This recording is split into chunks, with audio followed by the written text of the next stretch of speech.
네, 어제는 어린이날이어서 국내 증시는 휴장을 했지만 세계 증시와 또 글로벌 경제에는 상당히 큰 변화가 있었습니다. 바이든 정부의 경제 컨트롤 타워 역할을 맡고 있는 제니 옐런 재무부 장관이 금리 인상과 관련된 발언을 내놓으면서 그 필요성에 대해서 언급을 했는데요. 이런 상황 속에 국내한 연구원에서 우리가 MSCI 시장에 선진 시장에 편입될 경우에는 최대 61조 원이 들어온다는 보고서를 발표해서 무슨 얘기인지 궁금해하시는 분들 많으실 것 같습니다. 오늘 이런 궁금증 함께 풀어보는 시간 마련했는데요. 한국경제신문의 한상춘 논설위원 나오셨습니다. 안녕하십니까? 네, 안녕하십니까? 자, 어제부터 미국 증시 다니엘 옐런 재무부 장관의 금리 인상 발언을 주목을 하고 있습니다. 발언 이후에 실제로 다우지수와 나스닥이 양대 지수가 큰 차이가 나지 않았습니까? 네, 오늘 월가에서 그 시장 참여자 사이에 무슨 얘기가 가장 최대 화두인지 혹시 전화연구 아십니까? 글쎄요. 네, 제니 옐런이 하루 만에 하루도 네. 채 안 됐습니다는 변명할 것이라면 왜 금리 인상 발언을 했느냐 이 숨은 뜻을 좀 이어질 필요가 있다 이렇게 네. 볼수있습니다.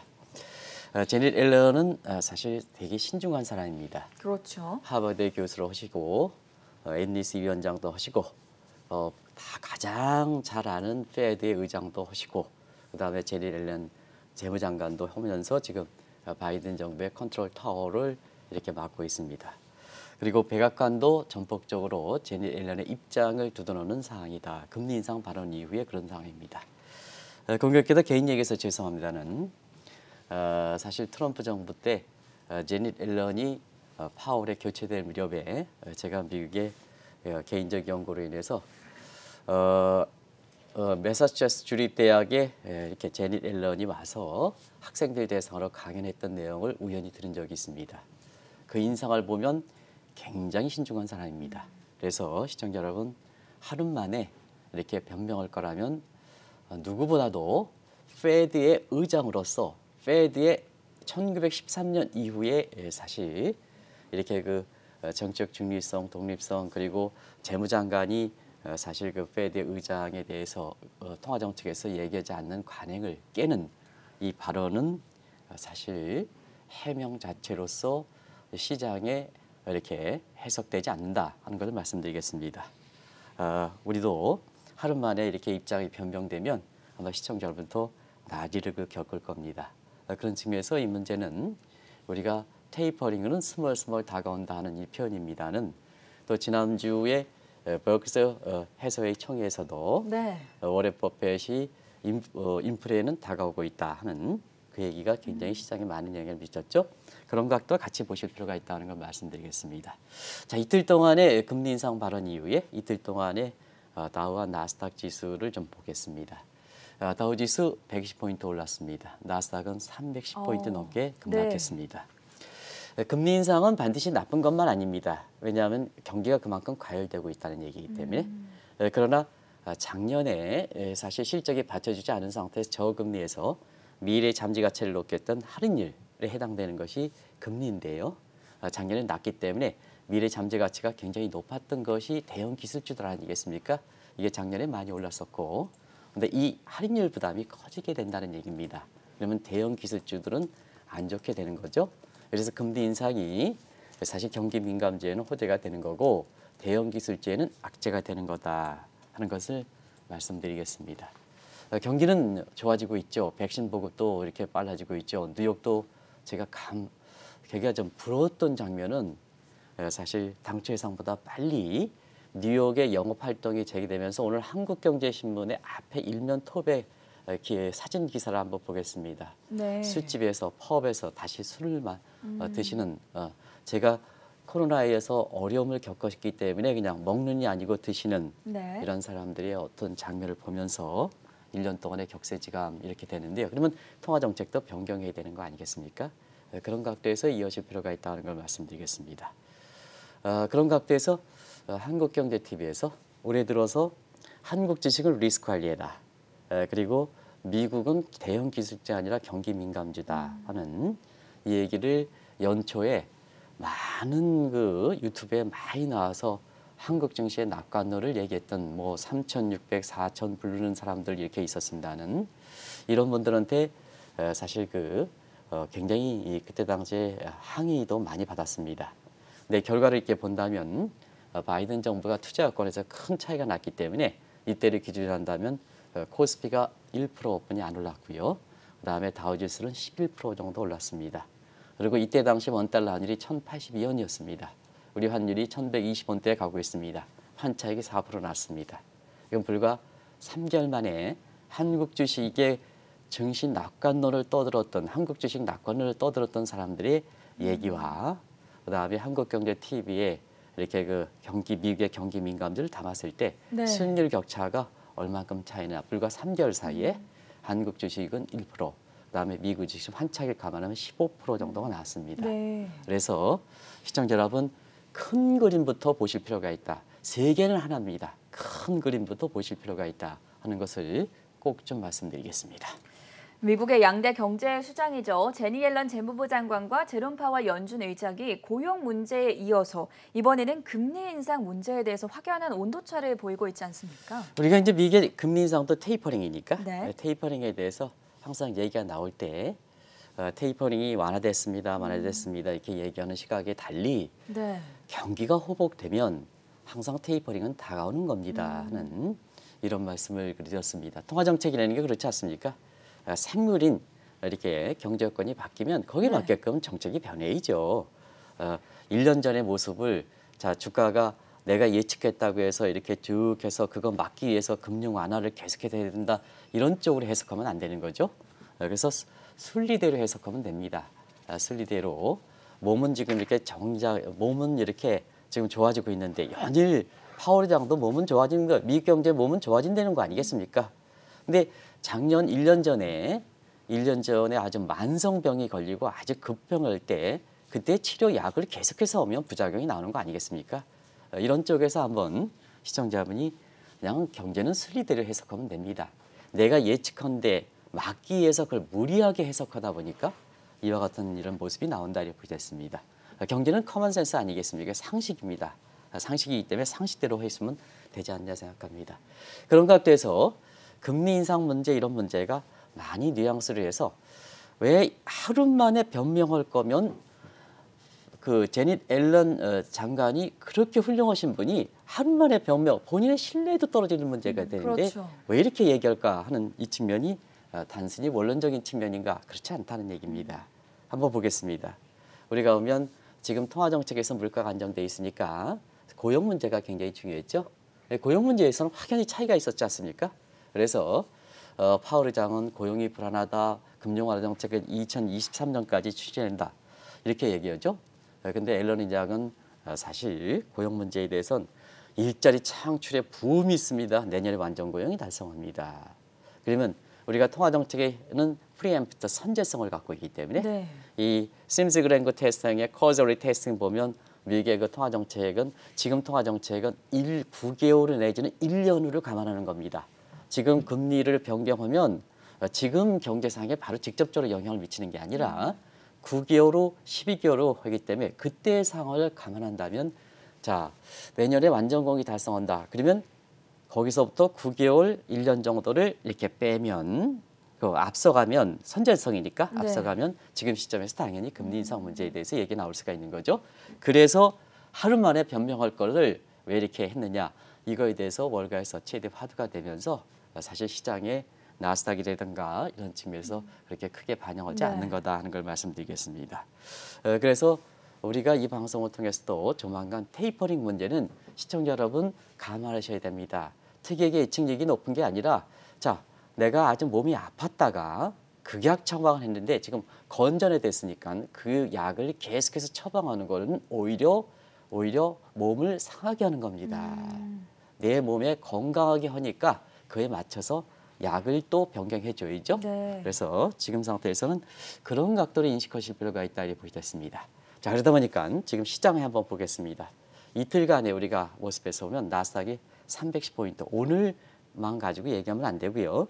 310포인트 이렇게 넘게 떨어지다 보니까 결국 시장은 자 제니 옐런의 해명인데도 불구하고 사실 고용지표가 빠르게 개선됨에 따라서 네. 파월 의장보다는 제닛 앨런의 사실 이 얘기대로 거기에 무게심을 싣고 있다는다 하는 이런 쪽으로 해석할 수가 있다 이렇게 보시되었습니다. 어제 오늘 시장에 가장 큰 영향을 미쳤던 제니 옐런 재무부 장관의 금리 인상 발언과 그 해명 사건에 대해서 자세하게 먼저 짚어드렸고요. 다음 주제로 넘어가 보도록 하죠. 올해 MSCI 연례 심사가 조만간 발표될 것으로 보이는데 한국의 지위가 어떻게 될 것인가 관심이 많이 모아지고 있지 않습니까? 네, 요맘때쯤은 꼭 이 얘기가 나오더라고요. 네. 그래서 당초보다는 올해 연례 지수가 좀 늦게 발표할 거로 이렇게 보이기 때문에 왜냐면 이게 좀 정기적으로 나온 건 아니고요. 예. 그때 상황에 따라서 4월 말도 발표하고 5월 말도 발표하고 이렇게 했는데요. 이게 다음 달 6월 달 정도에 발표를 보이는데 그것도 시기가 좀 부정적입니다. 근데 느닷없이 최대 그 61조 들어온다 해서 한 달 아니면 뭐 코스피가 4천선 도달한다 이런 얘기가 굉장히 유튜브에 굉장히 화두가 돼서 어떤 이 방송을 애청을 하시는 우리 굴지의 회장님께서 뭔 얘기야? 61조이 도는데 뭔 얘기야? 그래서 좀 해설해 달라 이렇게 하는데요. 사실 이 문제는 제가 국제금융 30년 종사하는 상 가장 많이 다뤘던 얘기다 이렇게 보게 됐습니다. 네. 아마 좀 이렇게 시청자의 양해를 묻고 하겠습니다. 이 보고서를 냈던 사람보다는 이 문제에 대해서는 제가 맞든 틀리든 가장 오랫동안 네. 이 문제를 이렇게 해왔다. 그리고 가장 그 현장에 있는 사람들, 거기에 관련된 사람과 이렇게 통화도 많이 한 사람이다 하는 걸 말씀드리겠습니다. 일단은 요게 관련돼서 이게 MSCI 지수는 포트폴리오 차에서 이렇게 벤치마크 지수고 안내파는 역할을 하는 거죠. 뭐 전 앵커도 이전에 한번 아침 방송을 통해서 그 얘기를 한 적이 기억나는데요. 네. 글로벌 투자자, 다이렉트 인베스트먼트가 아니라 직접 투자가 아니라 직접 투자는 이렇게 3대 평가사의 신용 등급 평가도 연계되고 요거는 포트폴리오입니다. 그래서 벤치마크 지수다 합니다. 그래서 벤치마크 지수는 크게 보면 두 가지가 있죠. 파이낸셜 타임스 지수와 모건 스탠리 이렇게 지수 두 가지로 나눠 있죠. 풀 명칭은 방송의 시간상 좀 지어오겠습니다. 네. FTA 지수는 주로 유럽계 자금이 추정하고 추정입니다. 의무사항이 아니고 추정입니다. MSCI는 달러계 자금입니다. 한국의 지금 자금들은 전부 대부분 다 달러계 자금들이 미국의 페드의 무제한 통화 정책과 함께 이 자금이 들어오고 있습니다. 그래서 요인데요. 사실 이 지수에 우리가 그동안 어떤 지위를 갖고 있는가 하는 것을 지금 시청자분이 어차피 이게 화두가 되고 있기 때문에 전체적으로 요약해 드리겠습니다. 우리가 양대 지수만 잘 알고 있지만 다른 벤치마크 지수도 있다 하는 걸 보겠습니다. 하나는 다우 지수가 있습니다. 우리가 다우 지수 산업평균지수 주가고요. 이게 벤치마크 지수 다우 지수가 있습니다. 여기에는 일찌감치 1999년에 우리가 선진국에 가입했습니다. 네. 그리고 S&P 지수도 있습니다. 세계 3대 평가사에죠. 거기에 또 지수도 있습니다. 벤치마크 지수. 우리는 08년 금융위기 당시에 이렇게 되고 있습니다. 그리고 파이낸셜 타임스 지수는 우리가 선진국 시장에 그게 2009년입니다. 근데 모건 스탠리 지수를 한번 보겠습니다. 모건 스탠리 지수는 파이낸셜 타임스에 먼저 2008년에 선진국의 워치리스크 예비 명단에 들어갔습니다. 그런데 사실 이 보고서에서는 잘 이렇게 언급이 안 되고 있습니다는 2015년에 박근혜 정부 때 우리 연례심사에서 선진국 예비 명단에 탈락했습니다. 탈락했습니다. 네. 그래서 우리는 지금 신흥국입니다. 그래서 파이낸셜 타임스 지수는 우리가 2009년서부터 선진국지이고 그다음에 모건 스탠리 지수는 2008년서부터 선진국 예비 명단에 들어갔다가 2015년에 탈락돼서 네. 신흥국에 지금 편입돼 있는 상황이다 하는 걸 말씀드리겠습니다. 그래서 벤치마크 지수는 반드시 파이낸셜 타임스와 모건 스탠리 지수가 있는 게 아니고 다우도 있고 S&P도 있고 그래서 여러 가지가 있다는 걸 말씀드리고 영향력의 측면에서 파이낸셜 타임스와 모건 스탠리 지수가 있는데요. 사실 추정하는 세력에 따라서 영향이거든요. 네. 그렇기 때문에 달러계 자금들이 많이 추정하는 MSCI 지수가 영향력이 크다 하는 쪽으로 근데 지위는 서로 선진국과 신흥국으로 나뉘어져 있다는 걸 말씀드리겠습니다. 지금 말씀을 듣다 보니까 궁금증이 생기는 게 글로벌 양대 지수라곤 후시 지수와 MSCI 지수에서 한국의 지위가 다르다고 언급을 해주셨습니다. 특별한 이유라도 있습니까? 이 파이낸셜 타임스와 MS 지수의 각국의 이렇게 투자상의 지위를 네. 분류하는 방식이 다르기 때문에 그렇습니다. 이건 유럽의 전통과 미국의 전통이 포함되어 있다고 보여졌습니다. 왜냐하면 파이낸셜 타임스는 영국입니다. 영국은 자존심을 갖고 있습니다. 지금 국제금융시장에 미국에서 좀 이리저리를 뺏기고 있습니다는 그렇죠. 영란은행과 그다음에 국제금융지에서 오랫동안 전통을 갖고 있는 이런 시각이거든요. 그런 것 같은데요. 영국은 중상주의입니다. 중상주의이기 때문에 사실 내부적 문제부터 위험상을 기준으로 한다. 이 위험상은 1인당 GDP 같은 이 보고서에서 얘기하는 1인당 GDP 같은 그런 거를 중시합니다. 근데 미국은 항상 금융시장 보면 어카운터빌리티입니다. 도의적 책임입니다. 도의적 책임이기 때문에 하드웨어보다는 소프트웨어를 중심으로 한다 이렇게 됐습니다. 소프트웨어를 중시하다 보니까 굉장히 분류 기준을 아주 민감하게 해주는 겁니다. 그리고 어카운터빌리티를 중심으로 하기 때문에 자 비단 벤치마크 지수, 모건 스탠리 지수뿐만 아니라 이 지수도 미국의 S&P의 평가사, 그 다음에 무디스의 평가사의 영향력을 받을 수밖에 없습니다. 그러다 보니까 분류 방식이 미국의 기관들은 자 모건 스탠리 지수는 무디스라든가 S&P의 평가사, 국제 신뢰 평가사의 기준과 똑같이 가져가는 거다 하는 걸 말씀드리겠습니다. 그게 보고서에 포함되어 있지 않기 때문에 제가 그걸 좀 설명드리겠습니다. 그래야지 인식하실 겁니다. 그럼 이제 모건 스탠리 지수 같은 경우에는 선진국가, 신흥국가, 프론티어 국가입니다. 여기 프론티어 국가는 사실상 평가 대상이 아니다. 그리고 무디스라든가 S&P도 여기에는 사실 평가 대상이 아닙니다. 그렇기 때문에 북한 같은 데 평가 대상이 포함되지 않은 게 바로 그렇다 이렇게 됐습니다. 그리고 모건 스탠리 지수 같은 거 글로벌 인베스트뱅크죠. 그다음에 사실 무디스라든가 S&P 그거는 한번 변동시키면 시장에 미치는 영향이 아주 큽니다. 네. 그렇기 때문에 항상 시장에 어차피 시장을 안정시키는 조치이기 때문에 지수 자체이기 때문에 예비 명단을 주는 건데 예비. 그래서 자 이게 빨간색이다 지정하기 전에 자 전앵커가 빨간색입니다. 이렇게 인식을 해서 행동을 가져가게끔 워치리스크 예비적인 지위를 준다는 얘기입니다. 그래서 우리가 무디스의 신용평가, S&P 신용평가 할 때는 우리가 한국의 신용도 곧바로 조정되는 게 아니라 향후 6개월 후에 그 다음에 1년 후에 이렇게 특별한 문제가 없으면 자 파지티브 상향 조정될 겁니다. 네. 그러면 전앵커가 앞으로 무디스가 한국의 신용등급을 상향 조정하겠다 하면 그만큼 포지션을 이렇게 그 변동해 가죠. 그래서 이 파지티브 상향, 스테이블 평정, 그 다음에 파지티브 내려간다. 이런 워치 리스크를 부여하고 있는 게 바로 그렇다 이렇게 보겠습니다. 그러나 이 중상주의 원칙을 취하는 국가들 보면 절대 군제 위상이 되기 때문에 이런 워치 리스크 이런 부분에 대해서 그렇게 민감하지 않습니다. 그래서 상대적으로 이렇게 배려를 하지 않는다는 얘기입니다. 그렇기 때문에 이 파이셜 타임스 같은 경우는 예비 명단보다는 선진국 그리고 신흥국이 늘 말씀드리는 많죠. 신흥국이 이렇게 IMF의 분류 기준으로 한 200국이 되니까 네. 차별가 많죠. 그래서 선진 신흥국 그다음에 나머지는 그냥 신흥국으로 이렇게 표현합니다. 이렇게 해서 분류해서 이게 차이점이다 이렇게 됐습니다. 그리고 사실은 지금 상태에서 시장에 미치는 영향을 보면 국제금융 중심지가 어떻게 되느냐 이게 이제 차이가 되죠. 아무리 파이셜 타임스가 하더라도 국제금융 중심지가 미국에 있다, 영국에 있다 하면 파이셜 타임스 지수가 영향이 높은 거죠.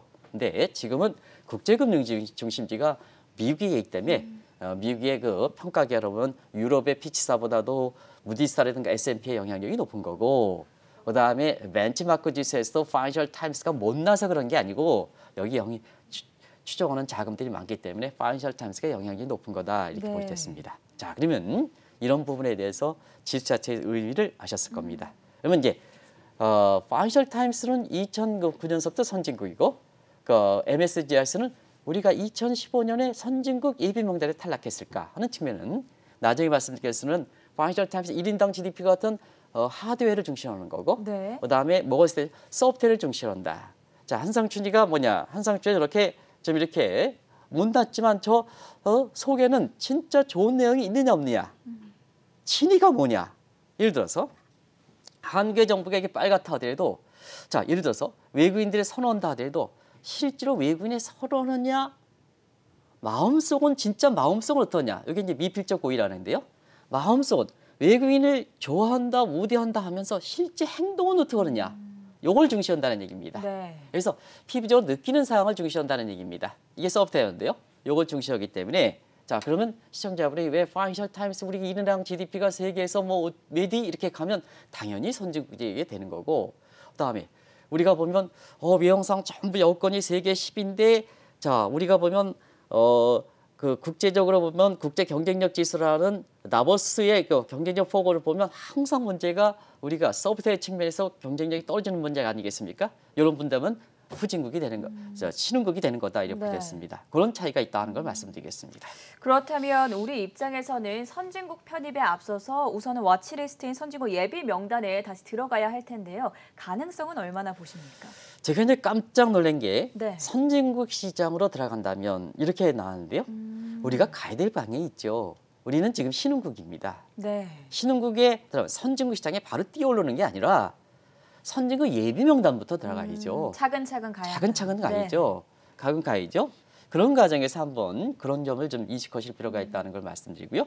우리는 선진국의 예비 명단에 2008년 들어갔다가 2015년에 탈락한 국가입니다. 아시겠습니다는 정상적인 순위를 받는 것보다 한번 탈락했으면 낙인 효과, 스티그마 이펙트가 있기 때문에 정상적 절차보다 2배 이상의 노력이 있어야 됩니다. 그렇죠. 항상 자 돈을 갚겠다 하면서 한 번 안 갚으면 나중에 갚는다 하더라도 그 사람은 신용이 회복되기 어려운 겁니다. 그렇기 때문에 그것이 낙인 효과라 하는데요. 그런 측면에서 우리는 먼저 선진국에 들어가는 것보다 선진국의 예비 명단부터 들어가는 것이 급선무다 하는 걸 좀 말씀드리고요. 그다음에 한번 올라갔다가 탈락하기 때문에 낙인 효과, 스티그마 이펙트가 있기 때문에 굉장히 많은 노력을 해야 된다는 걸 말씀드리겠습니다. 그러면 자 우리가 이 과정을 통해서 2015년에 자 선진국 예비 명단부터 들어가려면 그만큼 뭐냐? 그만큼 그때 당시에 탈락했던 요인들을 한번 점검해 볼 거 있죠? 네. 그래서 얼마큼 개선되느냐? 시장 정크성 이게 그때 당시에 굉장히 불만을 느꼈거든요. 환율이 어차피 포트폴리오입니다. 포트폴리오가 되기 때문에 사실 원화와 달러 간의 태환성 문제가 굉장히 중요한 거거든요. 그런데 사실 상시적인 환전의 NDF 문제 이런 것이 아직도 개선되지 않고 있습니다. 그러다 보니까 한국에 투자하려면 굉장히 불편하다는 느낌입니다. 아까도 그랬지 않습니까? 인당 GDP보다는 불편함을 느끼면 네. 개선되기 어렵다. 이게 미국의 프래그마틱, 실용적인 관점에서의 평가입니다. 미국은 전형적인 실용주의 아니겠습니까? 두 번째는 인상이 올라갈 수 있죠. 근데 항상 나오는 게 영어 표현이 좀 빠졌습니다. 여기 영어 표현이 제가 뭐 좀 했는데요. 이 표현이 굉장히 중요하기 때문에 우리 작가분님이 빠졌습니다. 달라스 이벤츄얼이라고 해서 아주 공식적으로 얘기했습니다. 이건 네. 뭐냐? 범죄에서 보면 미필적 고의에 해당된다. 미필적 고의는 뭐냐? 내가 사실 죽일 의사가 이렇게 외형상을 보면 죽일 의사가 없다 하더라도 나의 간접적인 의사에서 죽었다 하면 그걸 미필적 고의 범죄라고 그러거든요. 그런 과정에서 우리 제도상으로 보면 다 외국인을 우대한다 하더라도 실제로 이것은 운영상에서 외국인의 차별을 느끼면 그 또한 MSGS의 장애 요인으로 된다 하는 걸 말씀드리겠습니다. 그러면 시청자분께서 현 문재인 정부 뭐 이건 공식적으로 평가하는 거죠. 2018년 10월 달에 주한상공위서의 크리스토퍼 하이더라는 분은 문재인 정부가 갈라파고스 함정에 빠졌다. 갈라파고스는 아시죠? 네. 외딴 섬에 빠졌다. 글로벌 추세를 잘 모른다. 글로벌 추세를 모른다. 한국 내부에 들어와서 기업하기 어렵다. 심지어는 한국 기업조차도 어려운데 외국 기업들은 자 이미 자국에서는 규제 완화라든가 이런 게 채무적으로 느끼고 있는 상황에서 그 엠버디된 상태에서 한국에 돌아온 사람들이거든요. 그런데 그랬을 때는 자 한국에서 그런 관점에서 상대방을 배려해야 된다는 얘기입니다. 정책 당국 입장에서는 자 상대방을 배려하는 게 그 기업들은 이미 규제화라는 것을 몸속에 체화시켜서 왔기 때문에 한국에 들어오려면 엄청나게 사실 우대하지 않으면 사실 한국이 외국인을 우대한다 해도 느끼지 못한다는 얘기입니다. 느껴요. 그래서 오죽했으면 갈라파고스 함정이다 이렇게 비판했겠습니까? 그리고 자 지금 국제적으로 보면 아직도 뭐냐? 아직도 미국 중심 아까 그랬잖아요. 모건 스탠리지 달러게 작으면 추종들을 한다는 얘기지 않습니까? 그러면 미중 마찰이 지속되는데요. 자 현 정부는 아직도 북한과의 경계를 생각해서 안보 이게 되지도 않습니다는 안보는 미국에 그다음에 경제는 중국에 이런 상태에서 달러의 자금들이 어떻게 한국에 이렇게 느끼겠느냐 하는 대외 정책에 따른 기조 자체가 변경하지 못했다는 부작용 문제도 굉장히 크게 작용할 수가 있다는 걸 말씀드리겠습니다. 선진국에 편입되는 게 쉽지만은 않아 보이는데요. 앞서 오프닝 때 말씀해드린 것처럼 한 연구원의 분석대로 만약에 한국이 선진국에 편입될 경우에 자금이 최대 61조 원까지 들어올 것이다. 이 분석에 대해서는 어떻게 생각하십니까? 지수 자체의 추정하더라도 가장 중요한 게 그 네. 자금들은 고객 자금입니다. 전 앵커의 자금입니다. 네. 전 앵커가 예를 들어서 모건 스탠리에 이렇게 맡긴다 하면 아무리 한국이 예를 들어서 이 보고서대로 선진국에 편입된다 하더라도 또 선진국에 편입돼 편입 비율대로 투자 금액이 이렇게 있다 하더라도 사실 한번 전 앵커에 여쭙겠습니다. 내가 모건 스탠리 넣는데 모건 스탠리 지에서 선진국으로 편입됐어. 네. 근데 한국의 상황을 보니까 내 자금 가지고 놀다 보니까 수익이 안 날 것 같아. 그러면 한국에 직접적으로 모건 스탠리 선진국 지수에 편입됐다 하더라도 그게 자금이 들어오겠느냐 하는 것을 한번 보겠습니다. 네. 궁극적으로 보면 추정입니다. 추정은 의무가 아니라 수익이 나느냐가 중요하다. 이렇게 보시면 되겠습니다. 내 돈을 넣는데 왜 이렇게 의무적으로 어이구 어떤 것은 신뢰 여부와 관계없이 신뢰가 없다는 건 아니고요.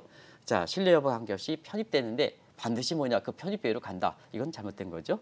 그래서 궁극적으로 선진국에 조정되더라도 한국의 투자 매력이 있어야 된다는 얘기입니다.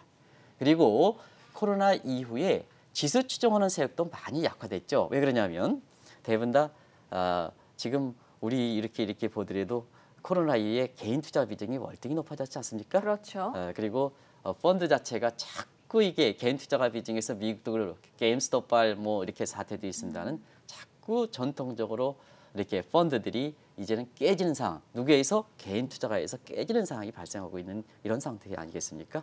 그래서 자 지금 코로나 이후에 개인 투자 비중이 굉장히 높아졌습니다. 그래서 패시브 펀드의 전체적으로 패시브 펀드의 추정하는 세력, 이게 지수 자체 의미가 있는 겁니다. 네. 6분의 1로 축소된 상태입니다. 이런 상태에서 과거보다는 상황이 굉장히 많이 변화됐다는 걸 말씀드리고요. 그 다음에 자, 이 지수 똑같은 지수 편입의 선진국에 대해서 최소 18조 원이 들어온다. 최대 61조 원이 온다. 최대와 최소 간의 격차가 무려 3.4배 이상으로 나오고 있습니다. 제가 첫 직장이 한국은행에서 만약에 이런 동일한 사건에서 이런 보고서가 나오면 선풍기에 날려버렸을 겁니다.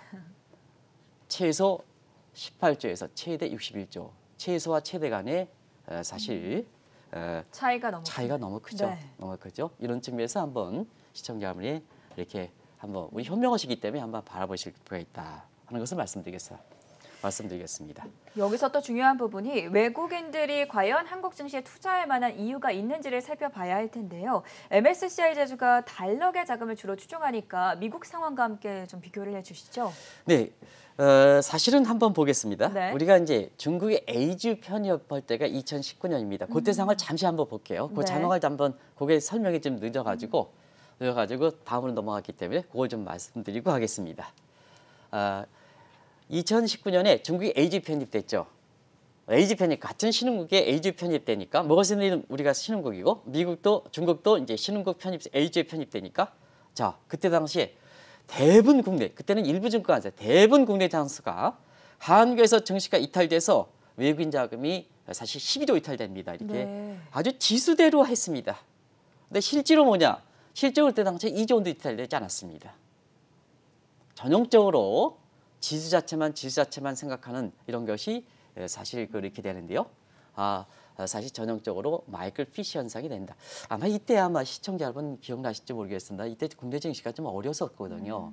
어렸을 때 중국이 모건 스탠리 에이즈 편입 이렇게 되면서 12조 이탈된다 해서 국내 증권사 가뜩이나 어려운 우리 동학개미들 그때는 동학개미라 표현을 안 했습니다는 개인 투자가들이 굉장히 곤혹스러운데요.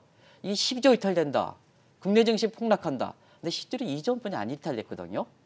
그래서 사실 지수에 편입된다고 해서 두 가지 말씀드리겠습니다. 추정하는 것은 권유사항이지 의무사항은 아니다. 가장 중요한 것이 수익이 나느냐. 추정하는 상향 조정하는 국가의 수익이 나느냐 하는 문제를 네. 꼭 좀 말씀드리고요. 그다음에 사실 그때 상황에 따라서 다 유입되는 규모가 다 다르다는 것을 말씀드리겠습니다. 근데 지금은 코로나 사태 이후입니다. 개인 투자가 비중이 커졌습니다. 러빈후드도 있고 그렇습니다. 근데 펀드 자체가 굉장히 개인 투자가 연일 패배를 하고 있습니다. 패배가 옳습니다. 그런 측면에서 이렇게 보면 지금 개인 투자가들이 굉장히 현명하지 않습니까? 이렇게 현명하다는 것은요. 다 그런 건 아니다 하더라도 과거에 비해서는 소셜 네트워크가 뭐해서 경제 지식이 뛰어난 사람이다. 왜 기관 투자가들이 뛰어납니까? 외국인이 뛰어납니까? 우리 동학개미들이 더 뛰어난 점이 많죠. 이런 점이 상황이 바뀌기 때문에 모건 스탠리 지수가 변동하더라도 추정의 비율이 있다 하더라도 네. 사실 과거보다는 영향력이 많이 떨어졌다는 걸 이렇게 말씀드리도록 하겠습니다. 그렇다면 외국인들이 한국 증시에 투자할 만한 이유에 대해서는 어떻게 분석을 해보면 좋을까요? 네, 지금 보면 물론 이제 이 보고서는 중장기적으로 이렇게 보는 시각입니다는 네. 뭐 포트폴리오 자금이야 타임 스팬이 1년, 3년을 보고 오는 사람들이 어딨습니까? 국가 신용도 그것처럼 다이렉트 인베스트먼트가 자금이라면 이런 네. 분석이 낫겠습니다는 지금 우리 개인 투자가들 보면 하루도 이 한 시간도 이렇게 되지 않습니까? 그렇죠. 그래서 이 포트폴리오 벤치마크 지수는 포트폴리오 자금이기 때문에 국가 신용 등급에 다이렉트 인베스트 투자해서 3년 후 나오니까 투자 수익이 나니까 3년 후 5년을 바라보는 보고서가 벤치마크 지수가 아니란 얘기입니다. 네. 그런 과정에서 보면 이 보고서가 61조 나왔다. 일부 유튜브에선 61조가 들어오니까 6월 달에 코스피 지수 4천 그렇게 되길 바랍니다. 저도. 근데 바라는데 연초에도 이런 시각들이 들어갔는데 오히려 미국의 경기 민감주가 15% 나왔지 않습니까? 한국은 먹지 않은데 수익이 안 났는데 이런 관점에서 우리가 봐야 되거든요. 당신의 예측을 맞게 위한 자료만 이렇게 해서 시청자분들한테 이렇게 얘기하면 그거는 사실 이렇게 보고서의 조작이다. 자기 예측을 막기 위해서만 그런 것만 들이대면 그건 잘못된다는 걸 말씀드리겠습니다. 그러면 이제 포트폴리오 차원이니까 지금 시청자 여러분 같이 한번 보겠습니다. 자, 미국에 투자하시겠습니까? 한국에 투자하시겠습니까? 보면 시청자 여러분이 제가 짧은 순간에 답할 수 있는 시간 여유가 되었습니다는 대부분 다 한국보다는 미국 가겠지 이렇게 되겠죠. 한번 그게 상식입니다. 그게 경제 상식이죠. 지금 미국 경제가 좋지 않습니까? 연일 한국경제TV는 전 앵커에 비해서는 지금 한국 얘기합니까? 미국 얘기합니까? 전부 미국 얘기죠. 오늘도 다우가 사상 그렇죠? 최고치 경신했죠. 경기 민감이니까. 네. 그래서 그런 거 있습니다. 그래서 상식에 의존하면 된다 하는 걸 말씀드리겠습니다. 전문가가 다 전문가는 아닙니다. 저도 거기에 포함되겠습니다. 그런데 가능한 전문가가 아니기 때문에 시청자분들이 겸허하기 위해서 사실 모든 객관적 지표 대신 대로 개인적 관계없이 이렇게 해서 말씀드린 게 좋지 않냐 생각합니다. 올해 성장률 보겠습니다. 올해 타임스팬을 벤치마크 내년에 또 조정되니까 자 1년 정도 이렇게 본다면 이것도 이제 반기별로 이렇게 하고 분기별로 조정할 때가 있거든요. 급하면. 그렇기 때문에 길게 봐서 한 1년 정도 보겠습니다. 이렇게 보면 경제 성장률 올해 미국 경제가 이제 6.5%는 기정사실인 것 같아요. 지금 아마 7% 8%. 근데 한국은 아주 낙관적 보면 3.6% 정도 이렇게 보는 거예요. 지금 나온 전망으로 본다면. 그리고 금리는 이 상승폭이 되겠죠. 제니 옐런이 금리 상승한다 이렇게 얘기를 하더라도 물론 원론적으로 얘기다 하더라도 하루짜리 해명을 어떻게 하겠느냐 하는 네. 것들을 한번 시청자를 만들겠습니다. 제니 옐런은 경제에서 모든 걸 갖춘 사람입니다. 하루 만에 변명할 거라면 변명하겠느냐 하는 얘기하겠느냐 하는 것을 말씀드리겠습니다. 근데 한국의 지금 통화정책 기조를 보면 현 정부 내에 한국의 경제 여건이 이렇게 변한다 하더라도 사실 미국 같은 이런 국가에서 금리를 올리겠다 이런 계기를 마련해주지 못하면 현 정부의 입장에서 이렇게 문재인 정부 입장에서는 금리를 올리기는 어렵지 않느냐 한 법입니다. 그런 계기가 있어야 됩니다. 그러면 미국이 먼저 금리를 올린다. 미국이 먼저 금리를 올리는 타깃을 해준다면 자 미국이 먼저 금리를 올리기 때문에 포트폴리오 상황에서 미국으로 담는 거죠. 시청자 여러분 그렇죠? 이쪽으로 담는 겁니다. 그래서 금리 면에서 포트폴리오 자금적인 측면에서도 미국의 갈 요인이 많다. 이렇게 보시면 되겠습니다. 그리고 요 기간에서 동일하게 한 달 전에 나온 보고서가 있습니다. 네. 신흥국 같은 경우에는 펀더멘탈 초인 금리 차뿐만 아니라 경제정책 변수가 굉장히 중요하죠. 왜냐하면 예측이 불가능하기 때문에. 그래서 한국의 경제정책 불확실성 지수라고 한 달 전에 말씀드린 적이 있습니다. 그래서 조사 대상의 전 세계 국가의 다 뭐 아닙니다는 자 포트폴리오 측면에서 다이렉트 인베스트 측면에서 경쟁이 대선 국가의 한국 경제의 그 경제 정책의 불확실성 지수는 요 동일한 기관에서 한 달 전에 43.7로에서 브라질보다 높다 나왔습니다. 그러면 이 보고서 내용을 보면 경제정책 불확실성 지수가 10% 증가하면 주가가 1.6% 빠진다 이렇게 얘기했습니다. 그러고 본다면 자 61조가 들어온다. 최대지만 최대다. 이런 보고서의 내용들이 쉽게 공감이 되지 않는다는 얘기입니다. 다 훌륭하신 분들이 보고했습니다는 이게 지금의 관행이라든가 이런 거 볼 때는 좀 이렇게 액면 그대로 믿고 다음 달이 뭐 이렇게 해서 뭐 일부 유튜브에서 그건 또 이게 보고서 내용을 보니까 최대 61조가 들어와서 27%가 하면 4천선이 당장 조정되는 기간에 다음 달에 조정되는 게 4천에 올라온다는 게 아닌데 또 유튜브에서는 4천을 다음 달에 온다 이렇게 얘기를 하더라고요. 그것도 좀 잘못됐다 이렇게 보이네요. 보고서 내용과 있습니다. 훌륭하신 분이 본거했기 때문에 이것도 만약에 한다면 자 조정됐을 때 효과를 본다면 그때도 가능하지 않느냐 하는 내용인데 이걸 좀 이렇게 해서 자기 시각대로 이렇게 해석해서 이렇게 되는 시각이 있습니다. 그런 시각이 있는 건데요. 우리가 보면 보고서의 숨은 내용, 최소한 유튜브라든가 이런 내용을 보면 보고서의 내용을 전체적으로 읽어보시고 그 숨은 의도라든가 이런 진위를 잘 한 다음에 고객들한테 또 이렇게 구독자들한테 이렇게 다가가는 모습이 굉장히 좋은 모습이 아닌가 하는 생각이 듭니다. 개인적인 내가 예측을 4천 했기 때문에 그 막기 위해서 보고서에 그와 관련된 긍정적 추만 부과시켜서 이렇게 시청자한테 저도 4천 되기를 바랍니다. 한국경제 이렇게 TV에 이렇게 매일 아침 보시는 분은 주가가 올라오는 게 좋은 게 아닙니다. 그러나 이렇게 객관적으로 자료를 제시하는 것이 오히려 개인의 이렇게 자산 관리에서는 더 중요한 거죠. 그런 측면에서 한번 말씀드린다 하는 걸 말씀드리겠습니다.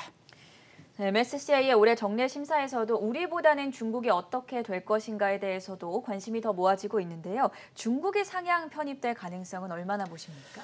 국제적으로 보면 네. 한국의 공교롭게 이 타임에 한국의 선진국 지수 이렇게 돼서 보고서 나왔기 때문에 이게 한국에서 더 관심이지만 사실은 국제적으로 MSCI 올해의 연례 지수의 평가를 이렇게 보면 한국은 사실은 전혀 관심이 없다. 별로 관심이 안 된다 이렇게 보여졌습니다. 국제적으로 보면 중국이 더 어떻게 되느냐가 관심이 된다 이렇게 보여졌습니다.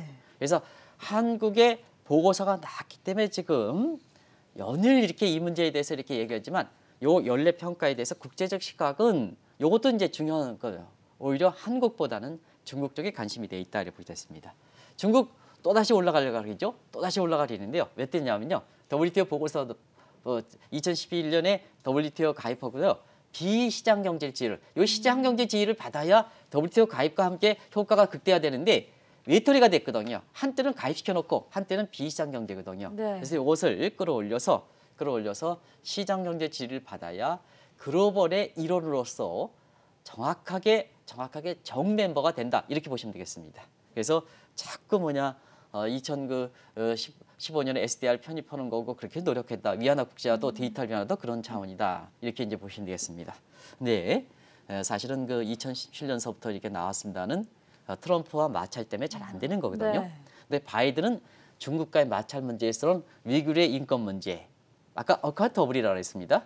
일단 위구르의 문제, 그다음에 반도체 굴기 관련해서 오히려 트럼프 정부보다 더 미국과 중국과의 갈등이 더 심해지지 않습니까? 그러면 아무리 모건 스탠리 지수도 미국의 평화는 국가의 이렇게 입장을 반드시 반영한다 이렇게 보여졌습니다. 그래서 중국 나름대로는 노력하겠습니다는 중국 자체에서 저런 문제가 있는 거고 그다음에 사실 그 미중 간 마찰을 보면 중국에 대해서도 상향 조절자 일부 사람이 얘기하는 상향 조절의 가능성은 적다 하는 걸 말씀드리겠습니다. 네, 오늘은 크게 두 가지에 대해서 살펴봤습니다. 시장에 큰 영향을 미쳤던 제니 옐런 재무부 장관의 금리 인상 발언과 해명, 그리고 MSCI 올해 정례 심사에서 과연 한국과 중국의 위치가 어떻게 될 것인가에 대한 분석 내용 들어봤고요. 지금까지 한국경제신문의 한상춘 논설위원이었습니다. 고맙습니다. 네, 고맙습니다.